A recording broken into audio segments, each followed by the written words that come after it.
Hello everyone, welcome back to this lecture in which we are going to talk about the compaction of soil. This is the first session for this topic, that is compaction, and I hope you might have heard about this compaction term earlier also. What is compaction? Compaction means simply packing a particular material into smaller size. So when I am talking about the compaction, it means that we try to reduce the volume of soil, and that is by the application of some external loads. Those external loads actually apply some mechanical energy to the soil. That is actually the cause of reduction in volume. And if I am talking about the compaction, then during compaction, the volume reduction is only because of the expulsion of air or because of some rearrangement of solids. So here, let us first of all write down that what is a compaction. Here I can write down that is nothing but that is the reduction in volume of soil, in the volume of soil because of some mechanical energy, because of some mechanical energy imparted to the soil, imparted to the soil. Now, if I am talking about the compaction, then what is happening here? I have already said that the volume reduction is because of the air voids. So here I can simply say that air voids get reduced during the compaction. Fine. Now, how this mechanical energy is imparted to the soil? The next question is that how this mechanical energy is imparted. So there are various ways for the application of mechanical energy. The first one is the use of some rollers. That can be either your smooth wheel roller or pneumatic type roller or a sheep foot roller also. Whereas if I am talking about the manual method, then that can be because of the help of your rammers or hammers also, or you can also use some vibratory rollers or vibratory plates also. So here there are various methods. The first one is the use of rollers or the use of rammers or the use of some vibratory plates, or even vibratory rods are also used, but that is mainly for the compaction of your concrete. But now let us talk about the compaction of soil. Then you also know that this compaction actually reduces the volume of soil, but that is not our prime objective. What are the objectives of your compaction? Let us now read or study about the objectives of the compaction. The first objective is that when we actually try to reduce the volume, we are bringing the solids closer to each other, and that packing of the soil solids actually increases the shear strength. So the first objective is that the shear strength increases because of the compaction. And yes, this shear strength is actually required whenever you want to apply some load on the soil. So here, this is our first objective of the compaction of soil. Now let us talk about the second objective, that is to reduce the permeability. See, if I am talking about the compaction, then it will reduce the voids, and if the voids are reduced, then the permeability will also decrease, and that is actually required, especially when the soil is in the embankment of the road or railways, because this water, if get penetrated into the soil, then it can damage the soil, it can cause the settlement of the soil. So yes, this is our third objective also, that we try to reduce the settlement of soil, because when we are actually compacting the soil, then we are making the loose soil get converted into the dense soil, and dense soil have smaller voids, lesser voids, and if there are less voids, then there are lesser chances of the settlement of the foundation or the building. So that is actually required by us as a civil engineer. Now, what is about the fourth objective, that is to reduce the shrinkage, that is to reduce the shrinkage and the swelling of the soil. See, what is this? This is the volume changes that can occur in the soil. And if we are performing the compaction, then such volume changes possibility is also reduced. And yes, it is actually required whenever you are going to construct any particular structure on a particular building.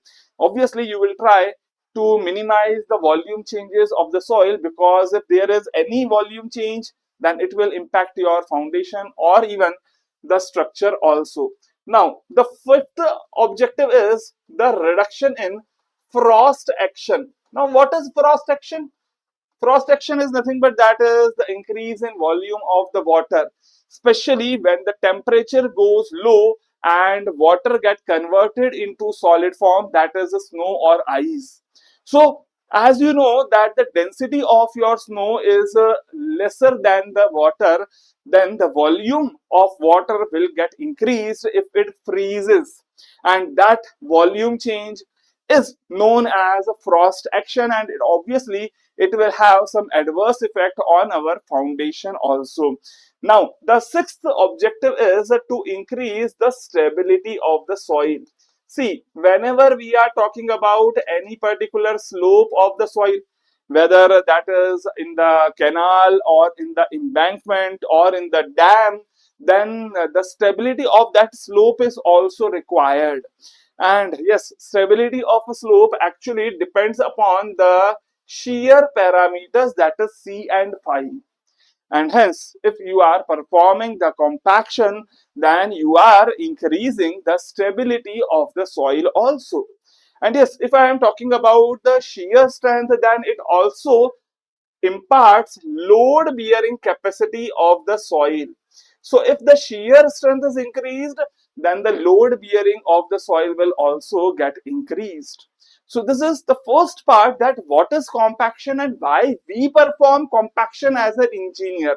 And yes, this is actually the most important practical thing that you can see in the field from this particular subject. And yes, this is very common, even more common than any other process that you perform as a civil engineer, because whenever you are constructing anything, whether that is a water tank, whether that is a building, whether that is a dam, or even if that is a small residential house also, then the compaction is the mandatory thing that you are going to perform. So now let us move ahead to the next part, and that next part is about the confusion that is between the compaction and consolidation. Because see, here, if I am talking about the reduction in volume of soil, then this reduction is also studied in the compaction as well as in the consolidation chapter also.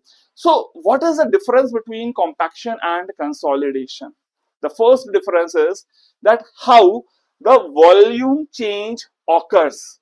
How the volume change occurs. So let me first of all write down about the compaction on the left hand side and consolidation on the right hand side. Now see here, if I am talking about that how volume changes occur, then in the compaction volume changes occur because of the air expulsion, because here the air is expelling out from the soil. So this is the basic reason of the volume reduction. But if I am talking about the consolidation, then in consolidation volume reduction is because of the water drainage or water expulsion. Whereas if I am talking about the compaction, then here the mechanical load is applied. Mechanical energy or mechanical load is applied here, and that causes the compaction. Whereas if I am talking about the consolidation, then here the constant load is applied on the soil that causes the consolidation. We can also say that this is also a stable load, where here in the compaction repetition of load is done, whether that is in the form of rollers or in the form of rammers. Now this is a quick process. Compaction is a very quick process, whereas this the consolidation is a slow process. Why I am saying this? Because consolidation can take up to years, whereas there's a compaction can be completed in minutes or even in hours. So obviously compaction is a very quick process, and this is actually required when you are working on the embankment or in the slopes, whereas the consolidation application is in the calculation of settlement of a foundation or building. So whenever you want to calculate the settlement, then you actually look for the consolidation, but when you want to prepare the land, then you look for the compaction. Now if I am talking about the state of soil, then during the compaction, as I have said, that air expels out. That means the soil will be in the unsaturated state. Why? Because obviously air must be present in the soil when we are performing the compaction. But if I am talking about the consolidation, then that is because of the water expulsion, and water expels out when the soil is completely saturated. Now, if I am talking about these two, then don't forget about their laboratory test also. For the compaction, you actually perform the Proctor test in the laboratory. Whereas if I am talking about the consolidation, then you perform consolidometer test, or it is also known as oedometer test. So this is the basic difference between these two very common similar terms. Both actually indicate the reduction in volume of soil, but this is a quick process, this is a slow process. This is what we actually perform, but this is what which occurs naturally. So you can also say that this is an artificial process, whereas consolidation is a natural phenomena that will occur naturally at a slow rate. So this is all about our first session, in which we have actually talked about the basic introduction of compaction. In our upcoming lectures, we are going to talk about more depth about the compaction of soil, that how it is performed, what are the factors that affect the compaction, what are the different ways of compaction, that all we are going to cover up. So see you in the next lecture. Till then, keep learning, keep growing.